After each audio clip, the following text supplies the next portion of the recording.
6. La vida espiritual en la nueva era. Hay un punto sobre el que quisiera llamarles la atención y es que los dos grandes grupos de agentes divinos, la Gran Hermandad Blanca y la Logia de las Fuerzas Materialistas, tratan de desviar las energías hacia ciertos canales que servirán a los fines para los cuales trabajan, se formaron y existen. Por lo tanto, les pediría recordar que tras los acontecimientos externos están estos dos agentes directrices. En consecuencia, tenemos 1. Dos grupos de mentes avanzadas, ambos igualmente iluminados por la luz del intelecto, formulando claramente sus objetivos, pero difiriendo en su orientación y énfasis. Un grupo, de acuerdo al plan divino, trabaja enteramente con el aspecto forma, estando ausente en este grupo la luz del amor y del desinterés.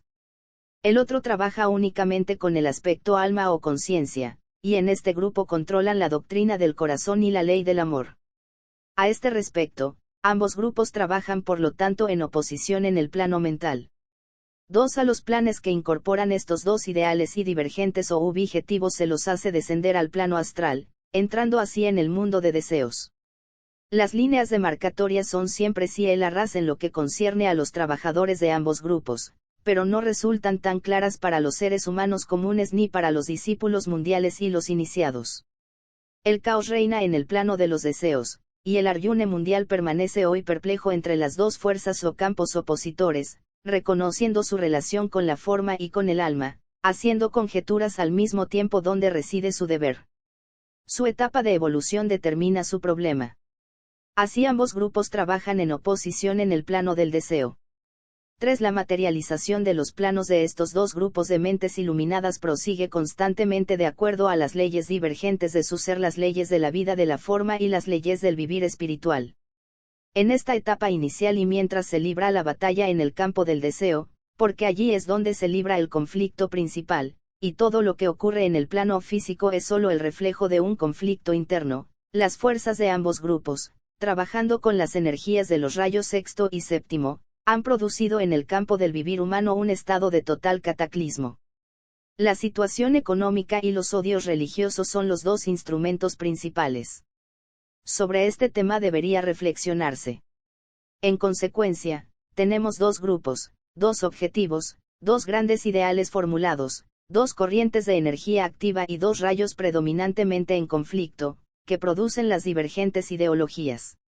El resultado de este dualismo es el caos externo, la diferenciación de ambos ideales grupales en los muchos experimentos humanos, y el alineamiento resultante de toda la familia humana agrupada bajo diversas banderas, testimoniando los variados puntos de vista en los numerosos campos del pensamiento político, religioso, económico, social, educativo y filosófico. Diré que el resultado de este conflicto es definidamente bueno, y demuestra la constante realización de la Gran Logia Blanca.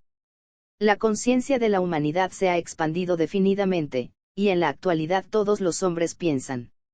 Esto constituye un fenómeno totalmente nuevo y una fresca experiencia en la vida del alma humana. El primer resultado de todo este disturbio ha sido el traslado del foco de atención humano al plano mental, por lo tanto más cercano a las fuentes de luz y de amor. Aquí, en conexión con este cambio memorable de enfoque, los discípulos del mundo pueden hacerse cargo de la responsabilidad de iniciar el trabajo activo. Al hablar de discípulos empleo el término refiriéndome a todos aquellos que aspiran a la verdadera humanidad, a la hermandad y a la expresión viviente de los valores más elevados espirituales. No lo empleo en el sentido técnico, que involucra el reconocimiento de la relación con la jerarquía a través de los diversos grados de probacionista o de discípulo aceptado, aunque los incluyo en mi pensamiento. Me refiero a todos los aspirantes y a quienes poseen algún sentido de los verdaderos valores, más el anhelo de satisfacer la necesidad del mundo. Para comprender un poco el problema involucrado y los distintos métodos de trabajo que caracterizaron, tanto a quienes lo hacían en el pasado, bajo la influencia de sexto rayo, como a los que aprenden hoy a trabajar bajo la influencia del entrante séptimo rayo, podría ser de utilidad comparar brevemente los dos sistemas de actividad.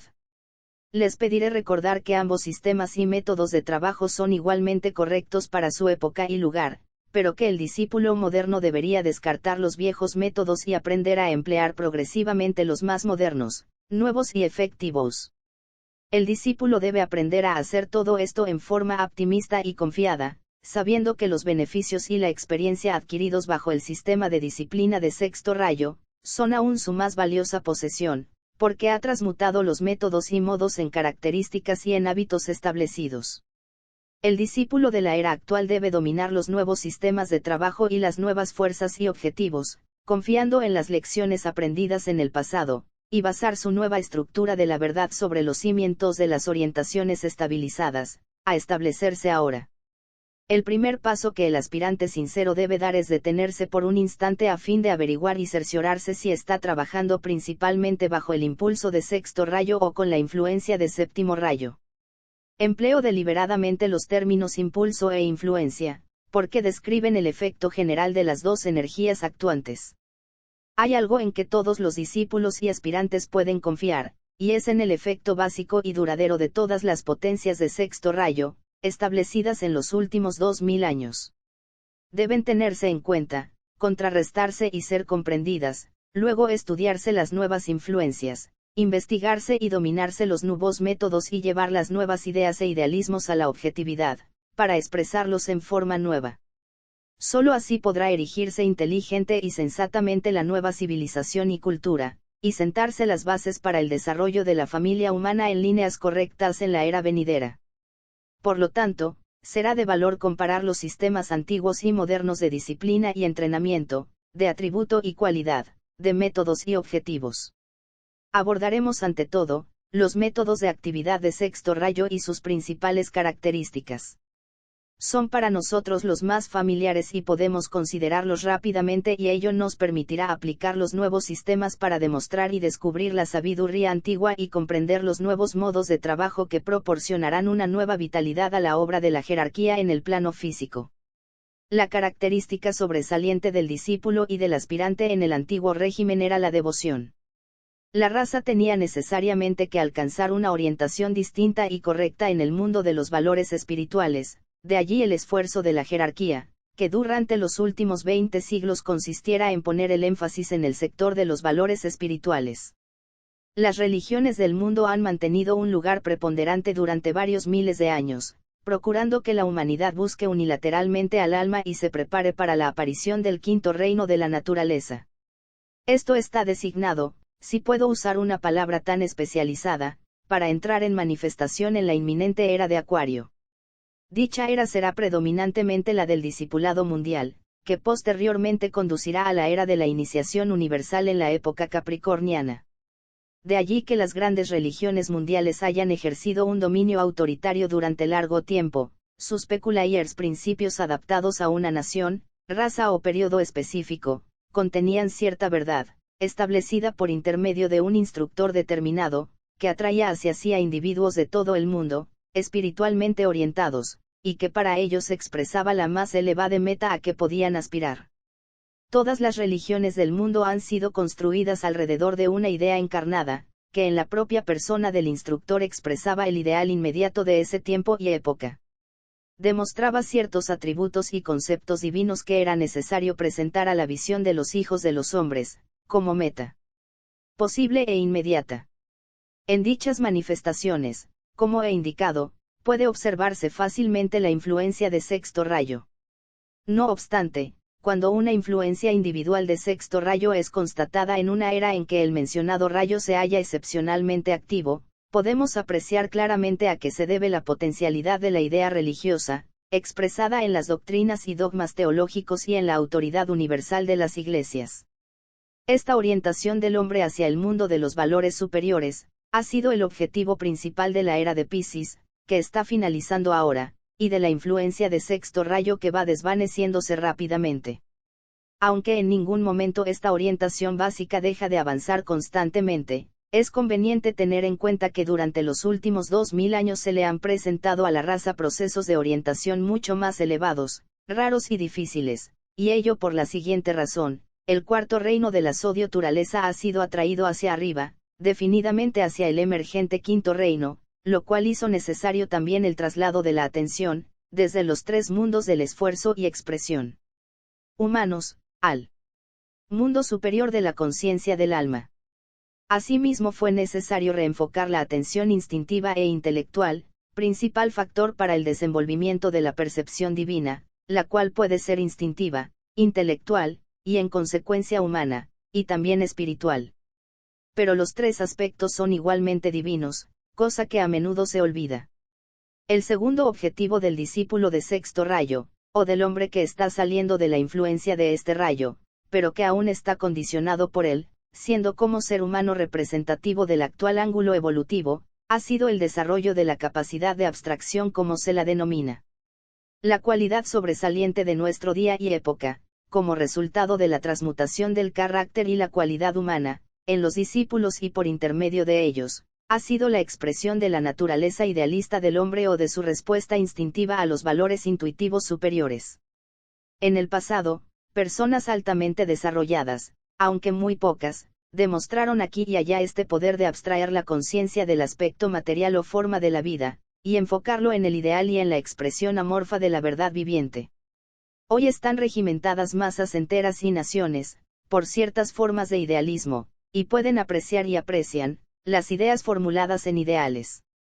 Podemos ver aquí nuevamente el éxito del proceso evolutivo y de la tarea de la jerarquía, que demuestra su eficacia en el esfuerzo por expandir la conciencia humana.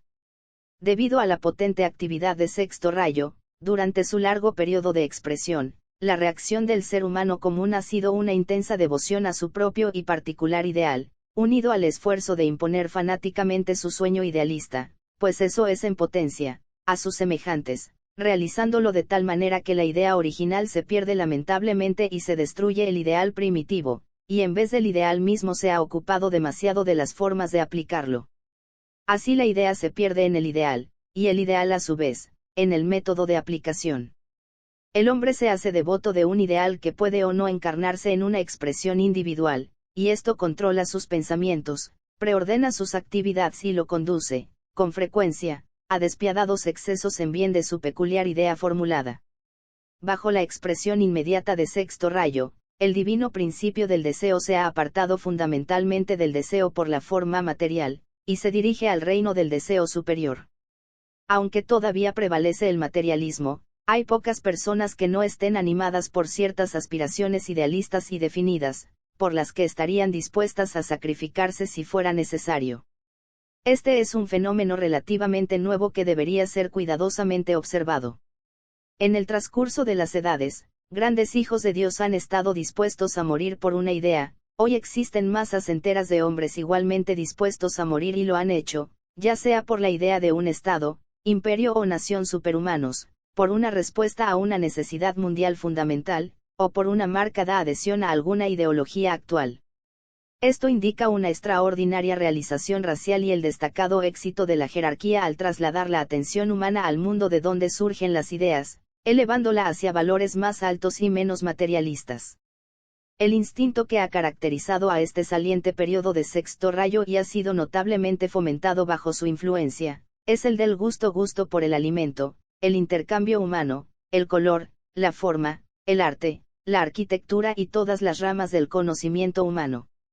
Este gusto discriminador ha alcanzado una etapa relativamente elevada de desarrollo durante los últimos 2000 años, y el buen gusto constituye hoy una virtud masiva muy apreciada y objetiva. Esto es algo totalmente nuevo, que hasta ahora ha sido la prerrogativa de pocas personas cultas. Reflexionen sobre ello.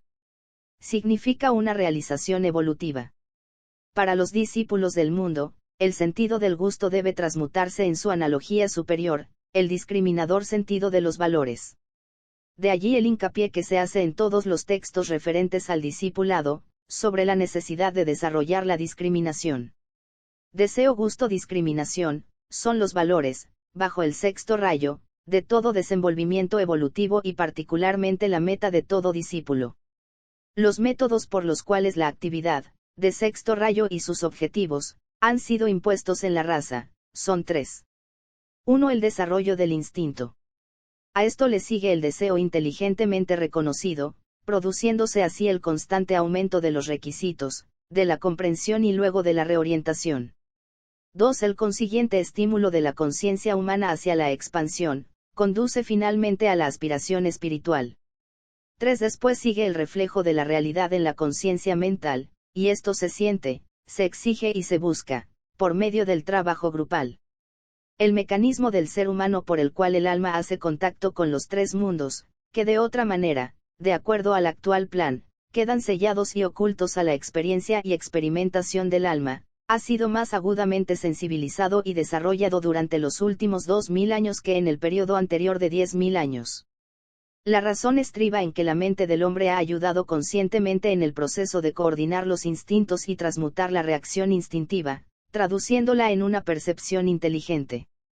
En el caso de los discípulos mundiales, el proceso se llevó hasta la siguiente etapa de desenvolvimiento, denominada conocimiento intuitivo.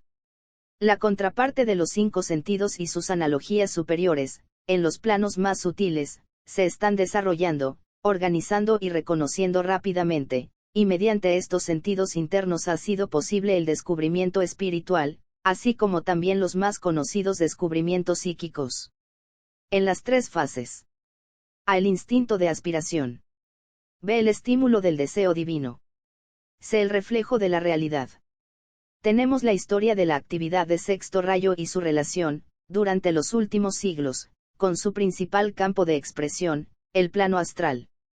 Podemos ahora considerar el séptimo rayo en la misma forma que el sexto, en relación con la situación actual.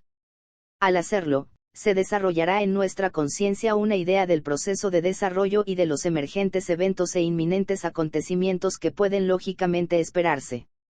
Existe, como podrá comprenderse, 2 maneras de considerar cualquier rayo determinado. Ante todo puede ser estudiado desde el ángulo de la energía, que siempre entra en relación con otras energías y fuerzas, y su encuentro produce frecuente conflicto, una situación cambiada y totalmente distinta de la que existía antes del contacto. Estas importantes etapas podrían describirse brevemente con las siguientes palabras: contacto, conflicto, adaptación, equilibrio, una forma de estancamiento o condición estática alcanzada, que imperó en el siglo XIX, absorción y desaparición final de la energía saliente más débil.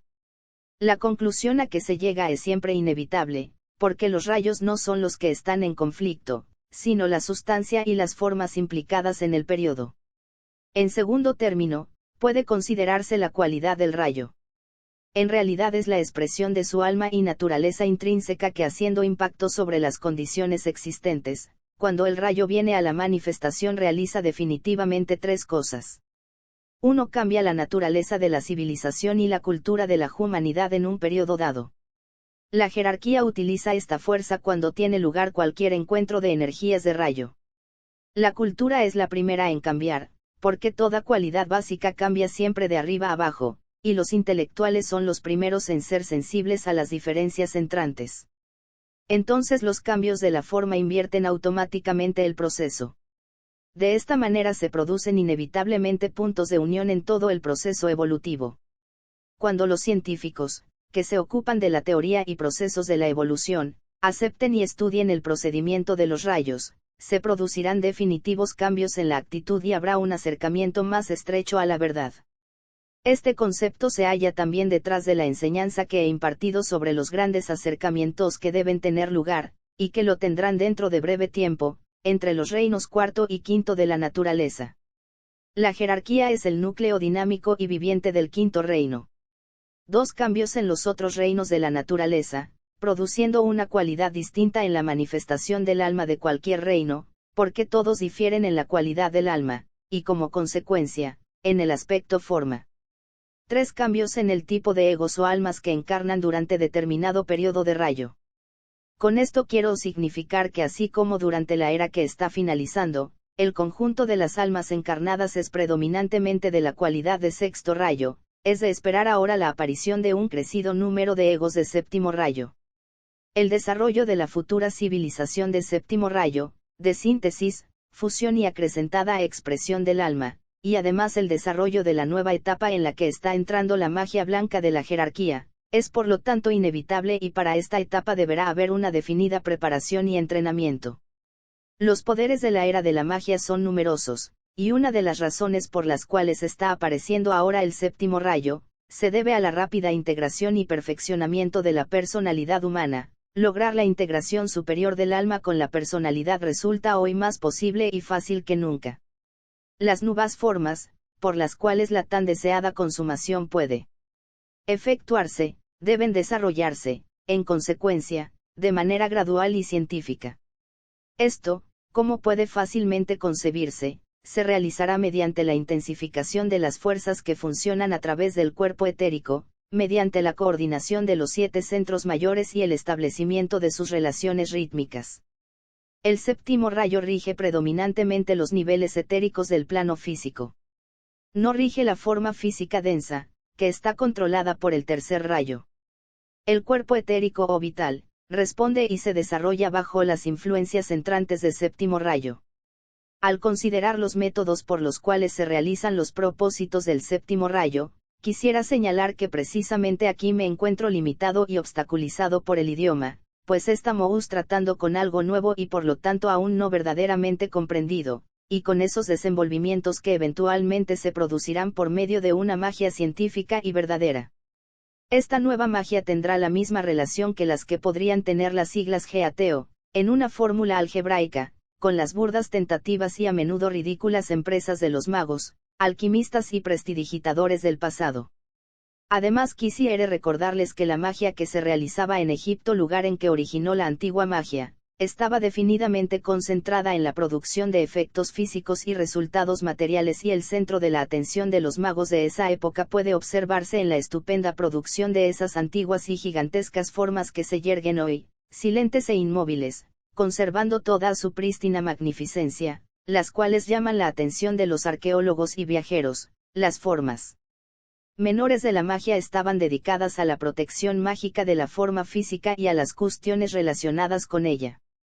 Más tarde apareció la alquimia con sus variadas formas, y también la búsqueda de la piedra filosofal y la enseñanza sobre los 3 elementos minerales básicos.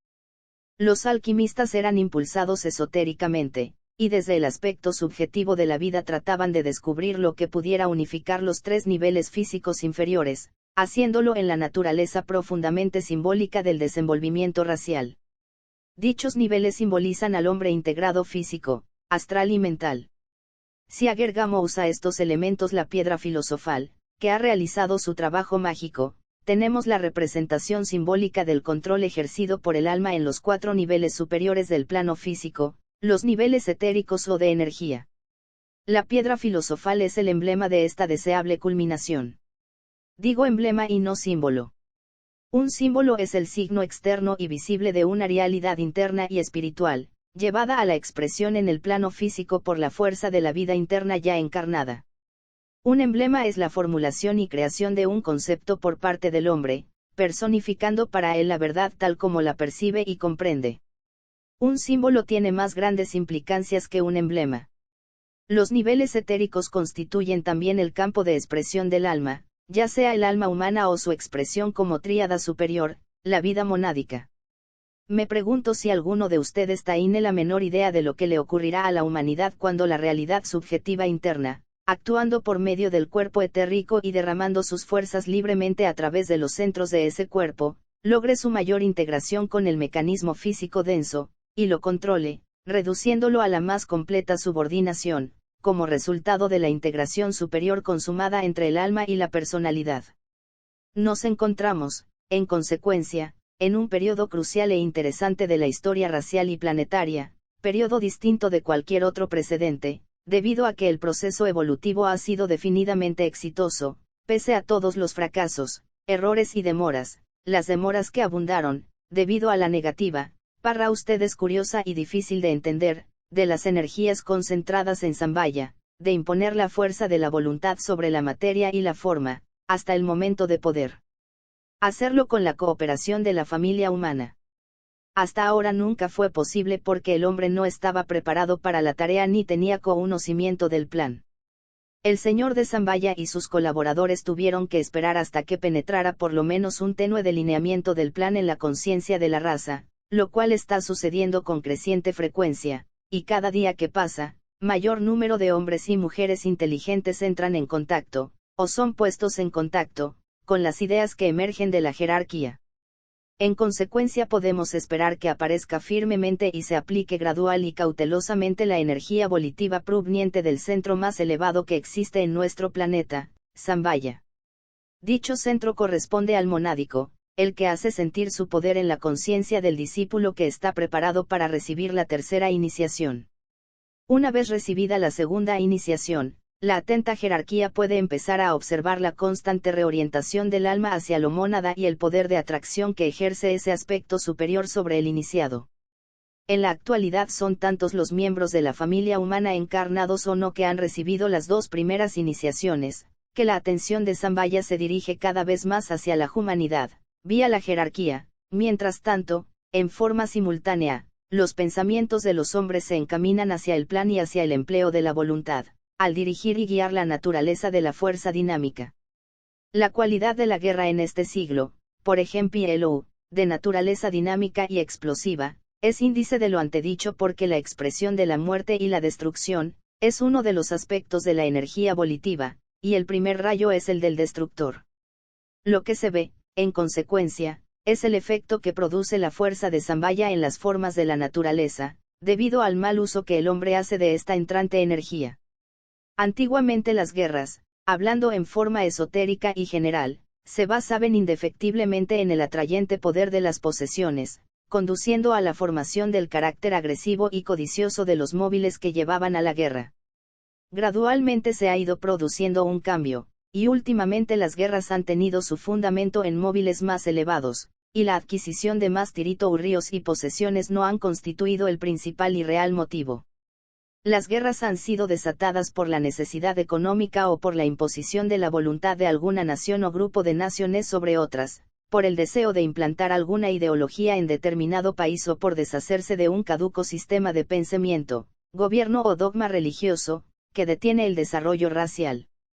Esto se está haciendo ahora conscientemente, pues es una expresión de la fuerza de Sambhaya o volitiva, que en definitiva no es la fuerza del deseo como en el pasado.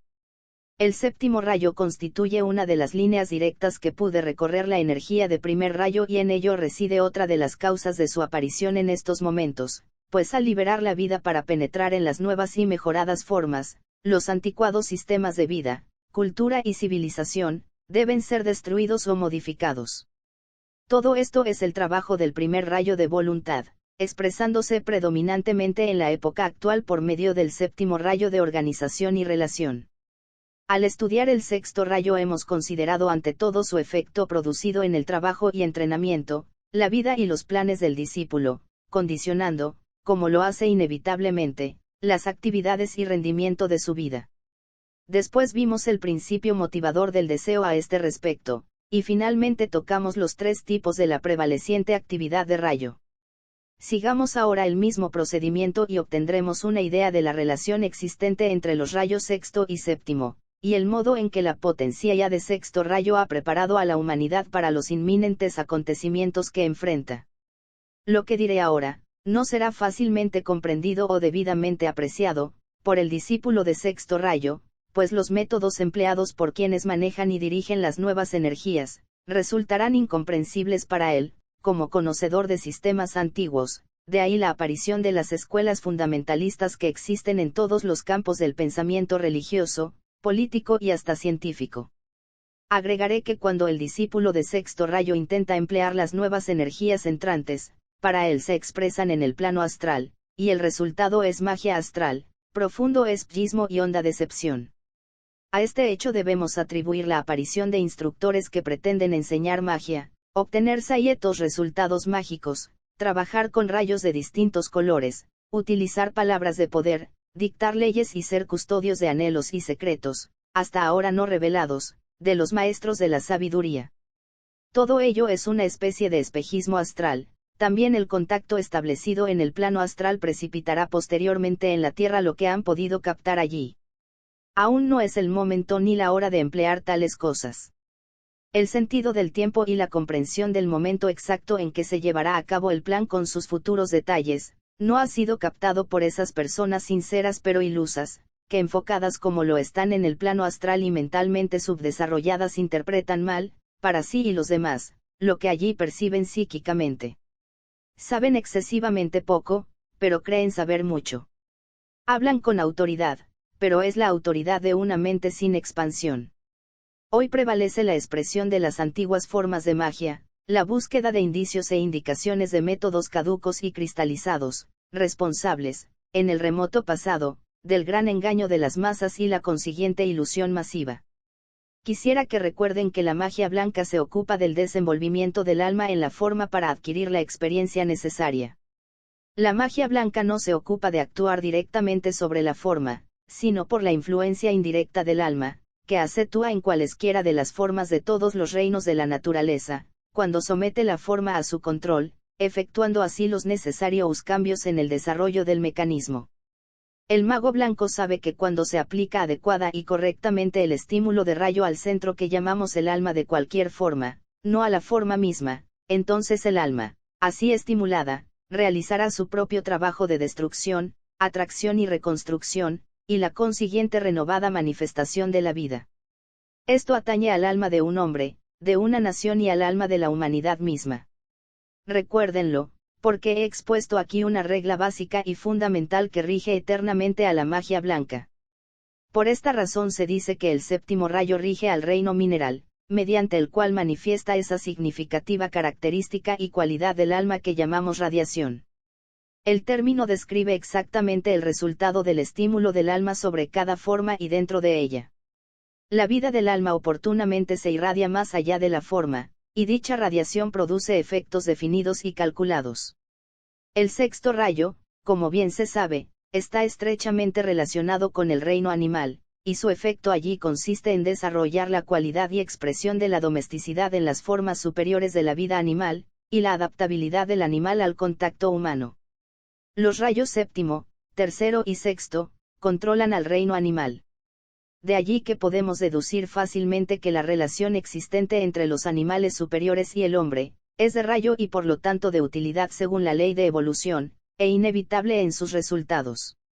Los rayos sexto, segundo y cuarto, rigen al reino vegetal, existiendo aquí también una relación entrelazada por medio del sexto rayo. El reino humano está regido por los rayos cuarto y quinto, y nuevamente por el cuarto, lo cual indica relación. Algún día esas relaciones y líneas de fuerza interconectados serán mejor comprendidas, se estudiarán científicamente y se investigarán las líneas de energías relacionadas. Este conjunto de energías directrices entrelazadas ocupará la atención de algunas de las mejores mentes, y cuando ello ocurra se aprenderá mucho. Tal información, sin embargo, es hoy de muy poca utilidad, y continuará así hasta que los hombres se hagan sensibles a la vibración de los distintos rayos y lleguen a aislar el ritmo de un rayo en su conciencia. Cuando se desarrolle dicha sensibilidad, se realizarán numerosos y rápidos descubrimientos revolucionarios y significativos. Uno de los inevitables efectos de la energía de séptimo rayo será relacionar y unificar en estrecha síntesis los cuatro reinos de la naturaleza, debiendo hacerse como preparación para realizar el trabajo largamente preordenado para la humanidad, que consiste en ser el agente distribuidor de la energía espiritual para los tres reinos subhumanos. Esta es la principal tarea de servicio que debe emprender el cuarto reino por medio de sus almas encarnadas. La radiación proveniente del cuarto reino será algún día tan poderosa y sus efectos tendrán tan largo alcance, que compenetrarán las mismas profundidades del mundo fenoménico creado, llegando incluso hasta el reino mineral. Entonces veremos los resultados a que se refiere el gran iniciado Pablo, cuando dice que toda la creación espera la manifestación de los hijos de Dios. Tal manifestación es la irradiación de la gloria, el poder y el amor.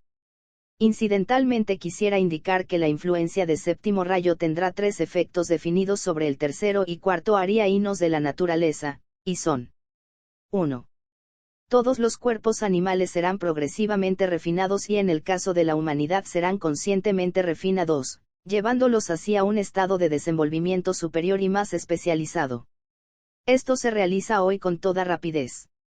La dieta y el atletismo, la vida al aire libre y al sol, están haciendo mucho por la raza, y en las dos próximas generaciones. Cuando aparezcan cuerpos refinados y naturalezas sensibles, el alma tendrá mejores instrumentos para trabajar. 2. La relación entre los reinos animal y humano será cada vez más estrecha.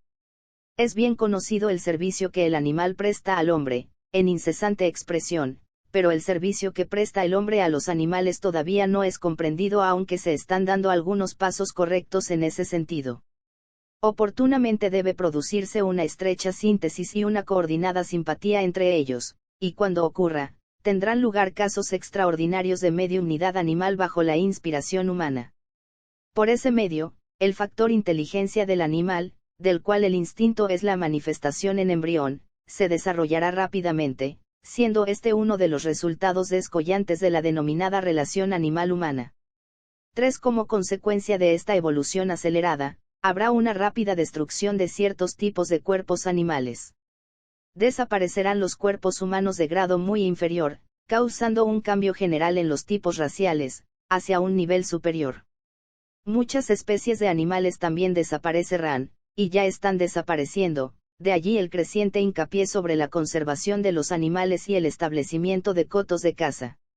En este estudio comparativo, aunque inadecuado, de los antiguos y nuevos estilos del discipulado, uno de los problemas que la jerarquía debe afrontar es cómo lograr los cambios necesarios en la técnica y método de desarrollo, que requerirá el sujeto de séptimo rayo, y al mismo tiempo condicionar esos cambios para producir suavemente el proceso de reajuste e interacción entre la jerarquía y los aspirantes del mundo. Dicho reajuste debe incluir a ambos grupos, uno de ellos es hoy numeroso, el otro reducido, de discípulos que pertenecen a los rayos sexto y séptimo.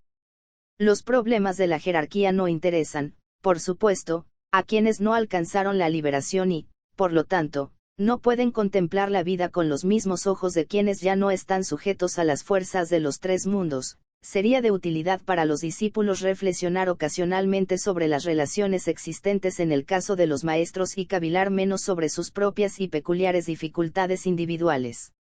Una de las principales características del discípulo de séptimo rayo es un intenso sentido práctico. El discípulo trabaja en el plano físico teniendo un constante y firme objetivo, a fin de lograr resultados efectivos en la determinación de las formas que asumirán la cultura y civilización futuras. Al finalizar el ciclo del séptimo rayo, trabajará arduamente para perpetuar lo que ha realizado. Manejará fuerza para construir las formas que satisfarán sus necesidades, haciéndolo más científicamente que los discípulos de otros rayos. El devoto de sexto rayo es mucho más abstracto y místico en su trabajo y pensamiento, y pocas veces llega a comprender realmente la correcta relación que existe entre forma y energía. Piensa casi totalmente en términos de la cualidad y presta poca atención al aspecto material de la vida y a la verdadera significación de la sustancia cuando produce fenómenos. Tiende a considerar a la materia como de naturaleza maligna y a la forma una limitación, poniendo el énfasis únicamente sobre la conciencia del alma, considerándola de suma importancia. El fracaso de trabajar inteligentemente, y agregaría yo, amorosamente, con la sustancia, a fin de relacionarla correctamente con la densa forma externa, produjo en los últimos 2000 años un mundo tan desastrosamente dirigido que ha llevado a los habitantes del planeta a la grave situación actual.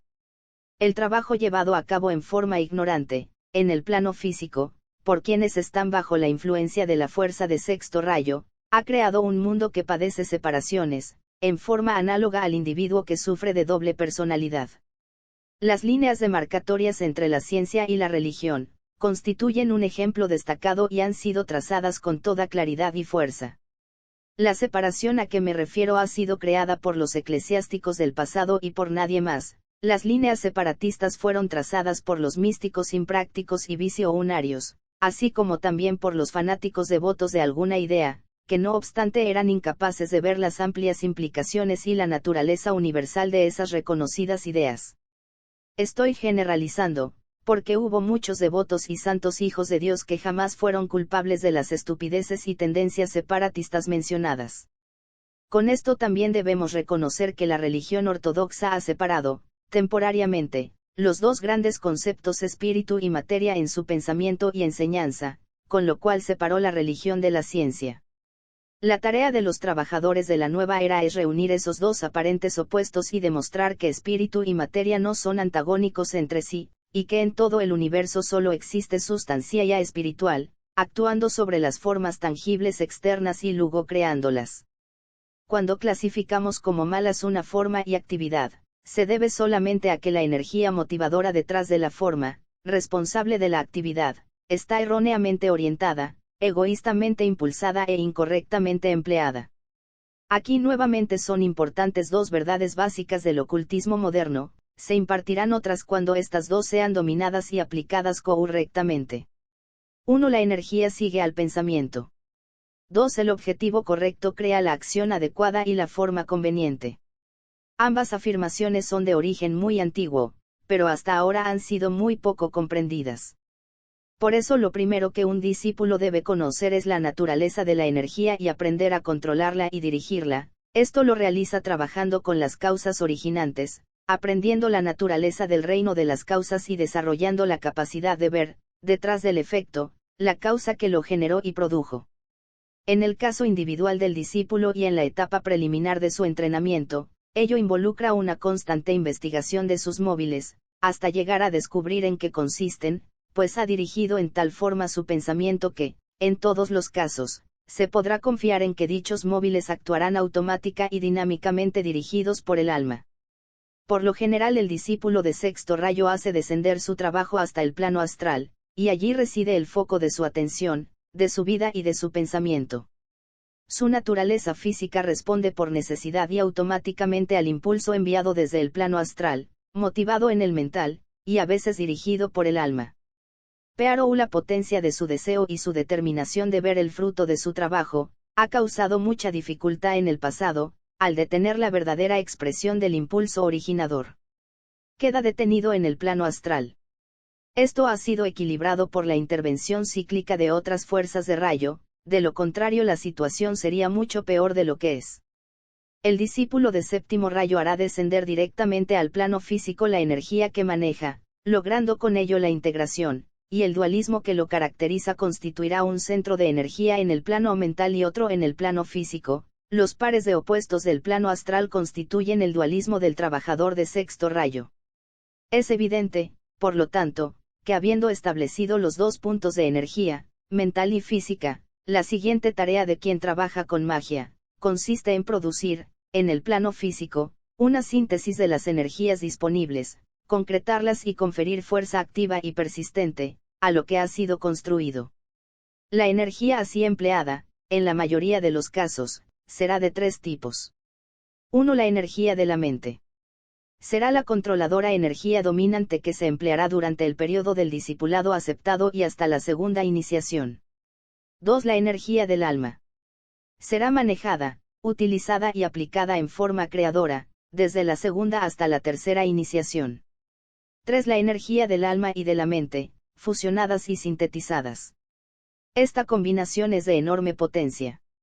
Después de la cuarta iniciación, su potencia aumentará debido a la energía proveniente de la mónada. Aunque todo es energía, no debe olvidarse que también en la correcta enseñanza esotérica se llama energía a la actividad impulsora superior, y lo que está condicionado e impelido a la actividad, por su intermedio, se denomina fuerza. Los términos son relativos y movibles. Para el conjunto de la humanidad, por ejemplo, el impulso astral es la energía más elevada a la que normalmente aspira, y las fuerzas sobre las cuales actuará la energía astral, serán la física y la etérica. Las energías superiores pueden ejercer un control intermitente, pero por regla general el incentivo o impulso de la vida es astral, y ello puede ser denominado deseo o aspiración, de acuerdo al objetivo. La aspiración puede ser sencillamente una ambición mental o deseo de poder, y el término aspiración no debe limitarse únicamente a definir los amados impulsos religiosos, anhelos místicos y demandas de liberación. El discípulo de séptimo rayo trabaja conscientemente por medio de ciertas leves, las cuales rigen la forma y su relación con el espíritu o vida. En Tratado sobre Fuego Cósmico, di las 3 leyes mayores del sistema solar y las 7 leyes subsidiarias por las cuales se expresan las 3 mencionadas. También me referí a las leyes que rigen el trabajo grupal. Debe recordarse que los discípulos, que pertenecen a los diversos rayos, manejarán esas leyes de acuerdo a la cualidad de los impulsos de su rayo. Estoy obstaculizado por falta de palabras apropiadas, interpretándolos en términos de obligaciones específicas de la vida o dharma, produciendo los resultados deseados mediante las distintas técnicas de rayo. Sin embargo, de acuerdo siempre a la inevitabilidad de los resultados producidos por las energías que han liberado para actuar sobre las fuerzas, bajo las leyes de su ser. El discípulo de sexto rayo, cuando trabaja con las leyes de la naturaleza y las del alma, cualificará sus resultados y producirá sus formas creadoras en el plano astral. A menudo debe aprender a trabajar por medio de una personalidad de séptimo rayo, durante varias vidas, previas o posteriores al discipulado, antes de poder llevar al plano físico sus sueños y visiones. El discípulo de séptimo rayo no tiene tal problema. Por su conocimiento del ritual, que es el antiguo medio codificado mediante el cual son organizadas y relacionadas la naturaleza atrayente y expresiva de las energías a emplearse, por su comprensión de las palabras de poder, que descubre mediante el experimento y el empleo de la potencia del sonido, el discípulo del futuro trabajará y construirá el nuevo mundo y su cultura y civilización. Una curiosa indicación del efecto del trabajo mágico de séptimo rayo, sobre la conciencia de la masa, es el empleo creciente de lemas y frases persuasivas. No es este el término empleado, para obtener resultados e impele a los seres humanos a ciertos tipos de acción masiva. Constituye el empleo embrionario de las palabras de poder, y por el estudio del valor de sus tonos, por sus indicaciones numéricas y su potencia inherente, los hombres llegarán eventualmente a vastas creaciones y realizaciones mágicas, produciendo actividad grupal y logrando la aparición de ciertas formas de expresión en el plano externo. Después de todo, las fórmulas científicas han reducido a unos cuantos signos y símbolos los descubrimientos más abstrusos e intrincados. El paso siguiente es encarnar esos signos y símbolos en una palabra, o palabras, impartiéndoles lo que esotéricamente se denomina el poder de encarnar. Podría expresarlo de esta manera: la antigua afirmación de que Dios habló y los mundos fueron hechos, significa sencillamente que la fórmula de Dios para la creación, se redujo a una gran palabra que Él emitió, a la cual siguieron los inevitables resultados. Algo de este proceso, en la ínfima escala humana, será visto en la próxima era. Lo que termino de decir ahora parecerá fantasioso y fantástico al estudiante común. Resultará evidente que los discípulos de séptimo rayo manejar mucho poder, y por esta razón en toda la enseñanza que se les imparte, el énfasis se pone sobre la pureza del móvil. Antiguamente se hacía hincapié sobre la pureza del cuerpo, en el caso de discípulos de sexto rayo. Como era inevitable, llevaron la idea hasta el fanatismo, resaltando el celibato, el ascetismo y las más rígidas reglas para la vida física, convirtiendo a menudo en pecaminoso lo que es natural. Esta etapa fue necesaria para su desarrollo, porque era esencial que el plano físico se convirtiera en un factor importante en su conciencia, y su atención se apartara del reino de las abstracciones, su línea de menor resistencia, y se enfocara en el vivir físico, porque, nuevamente, la energía sigue al pensamiento. De este modo su actitud hacia la vida podrá hacerse más práctica, y tendrá lugar la necesaria integración. Los discípulos de la nueva era pondrán el énfasis sobre el principio mental, porque condicio sodio el pensamiento y la palabra. Todo el trabajo mágico se basa en la energía del pensamiento y en la palabra hablada, expresión de los dos centros mágicos mencionados, y la pureza en el reino de la mente y en el móvil, es considerada en consecuencia como una esencialidad básica. La influencia del séptimo rayo originará en un sentido peculiar inesperado, la escuela occidental de ocultismo, del mismo modo que el impulso de sexto rayo originó la escuela oriental de ocultismo, la cual hizo descender la luz al plano astral y la nueva influencia entrante la hizo descender al plano físico. La enseñanza oriental afectó al cristianismo, e indicó y determinó las líneas de su desarrollo, siendo el cristianismo definidamente una religión de enlace. Eventualmente, los papeles se invertirán y la luz de Oriente se trasladará a Europa y América. Esto traerá inevitablemente la tan deseada y necesaria síntesis del camino místico y el sendero ocultista, lo cual llevará más tarde a la formulación del camino superior, del que es inútil hablar por el momento, pues no lo comprenderían. Ninguna de las antiguas y fundamentales reglas del camino serán abrogadas o descartadas. Así como los hombres recorrían a pie las antiguas carreteras, de acuerdo a las necesidades de su época y tiempo, y hoy viajan por tren o automóvil, para llegar al mismo lugar, debe seguirse el mismo camino y alcanzarse la misma meta, pero habrá diferencia en los procedimientos, variarán las precauciones y cambiarán las medidas de protección. Las reglas pueden variar de vez en cuando a fin de proporcionar indicaciones más simples y la protección adecuada. El entrenamiento del discípulo en el futuro diferirá del entrenamiento en el pasado, pero las reglas básicas mantendrán su autoridad. La nota clave que rige el desarrollo del discípulo de sexto rayo está expresada en las palabras de Cristo, cuando dijo: si fuere yo ascendido, atraeré a todos los hombres hacia mí. El énfasis de todo trabajo de sexto rayo es atracción y repulsión, de allí que la división y separación producen eventualmente comprensión de la necesidad de una síntesis e integración, conscientemente emprendida y mentalmente motivada y producida. La historia del cristianismo, la historia de Europa, se iluminará, si se estudia la ley de atracción y repulsión en conexión con su épico pasado. El empleo y mal uso de esta ley y sus constantes interpretaciones en términos de deseos materiales, ambiciones personales y control territorial, ha causado las diversas escisiones y separaciones y también gran parte de lo ocurrido. Bajo la influencia de séptimo rayo, terminarán esas separaciones, oportunamente, y tendrá lugar la síntesis. La nota clave del discípulo de séptimo rayo es actividad radiatoria. De allí que hayan surgido en el mundo del pensamiento ciertas nuevas ideas: la radiación mental o telepatía, el empleo radiatorio del calor, el descubrimiento del radio. Todo esto constituye la actividad del séptimo rayo. El principio divino que concernirá principalmente a la humanidad de séptimo rayo, será el de la vida, cuando se expresa por medio del cuerpo etérico. Por esta razón existe un creciente interés por la naturaleza de la vitalidad. Se está estudiando la función de las glándulas y antes de mucho tiempo se observará su principal función como generadora de vitalidad. Esotéricamente serán consideradas como exteriorizaciones de la fuerza de los centros del cuerpo etérico en el plano físico, y su vivencia o falta de actividad indican la condición de esos centros. El interés mundial también va trasladándose al campo de la economía, que en definitiva es el campo del sustento de la vida. Por consiguiente, muchas cosas sucederán en estas interesantes esferas, y cuando el cuerpo etérico llegue a ser un hecho científicamente constatado y se hayan reconocido los centros, mayores y menores, como focos de toda energía al expresarse por medio del cuerpo humano en el plano físico, tendremos una gran revolución en el campo de la medicina, en la dieta y en la distribución de la actividad en la vida diaria. Esto producirá grandes cambios en los sistemas de trabajo y ocupación, y sobre todo en las actividades de la raza en los momentos libres. Este pensamiento llama la atención sobre los tres métodos de actividad empleados por todos los trabajadores de rayo, y difieren para cada uno. Finalmente controlarán los tipos de séptimo rayo, los que gradualmente cambiarán las actividades hacia la vida y producirán diferentes métodos para el diario vivir, y son: 1.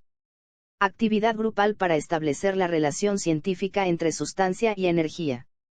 2. Estimulación de las formas etéricas por medio de la fuerza correctamente dirigida. 3. Distribución correcta de la energía vital, mediante el estudio científico. Estamos entrando en una era científica, pero será una ciencia que saldrá de la actual encrucijada en que se halla y habiendo penetrado, como lo ha hecho, en el reino de lo intangible comenzará a trabajar más subjetivamente que hasta ahora. Reconocerá la existencia de sentidos suprasensorios, como prolongación de los 5 sentidos físicos, y esto se impondrá a la ciencia debido a la gran cantidad de personas dignas de confianza que los poseerán y que podrán vivir y actuar simultáneamente en los mundos de lo tangible y de lo intangible. El cúmulo de testimonios irrefutables será incontrovertible. En el momento en que se pruebe la existencia del subjetivo mundo de las causas, y a eso se llegará mediante la irrebatible evidencia de la prolongación de los sentidos del hombre, la ciencia entrará en una nueva era, su foco de atención cambiará, las probabilidades de efectuar descubrimientos serán inmensas y el materialismo, tal como se lo entiende ahora, desaparecerá. Hasta la palabra materialismo resultará anticuada y a los hombres del futuro les divertirá la limitada visión de nuestro mundo moderno y se preguntarán por qué pensábamos y sentíamos así. En conexión con los 5 rayos que según hemos observado están actualmente influyendo o comenzando a influir sobre la humanidad, los rayos primero, segundo, tercero, sexto y séptimo. Deberían recordar que su efecto varía de acuerdo al tipo de rayo o cualidad de rayo del individuo implicado y según su etapa en la escala de la evolución. Estos puntos a menudo se olvidan. Por ejemplo, si un hombre pertenece al segundo rayo de amor-sabiduría, puede esperarse que la influencia de este rayo y la del sexto, que está en la línea de poder de segundo rayo, sea fácilmente eficaz, constituyendo necesariamente la línea de menor resistencia. Esta situación puede por lo tanto producir una indebida sensibilidad y desenvolvimiento desequilibrado de las características. Nuestras características ejercen influencia sobre la conducta, y nuestras reacciones sobre las circunstancias. Esto significará también que la influencia de los rayos primero, tercero y séptimo, será fundamentalmente perturbadora y provocará resistencia o, por lo menos, una actitud no receptiva. En el mundo, los rayos que están hoy en la línea de la energía del primer rayo de voluntad o poder, en el que se incluyen el tercero y el séptimo, se hallan en la proporción de 3 a 2, en lo que concierne a la actual manifestación. En consecuencia podemos esperar una expresión más plena de los atributos y acontecimientos de primer rayo, que de otra manera no sería posible. Esto será especialmente así porque el sexto rayo está saliendo rápidamente de la manifestación. Lo antedicho es una información de poco valor en la actualidad. Sus implicaciones se harán cada vez más evidentes a medida que transcurra el tiempo, por lo tanto las incluyo en mi enseñanza.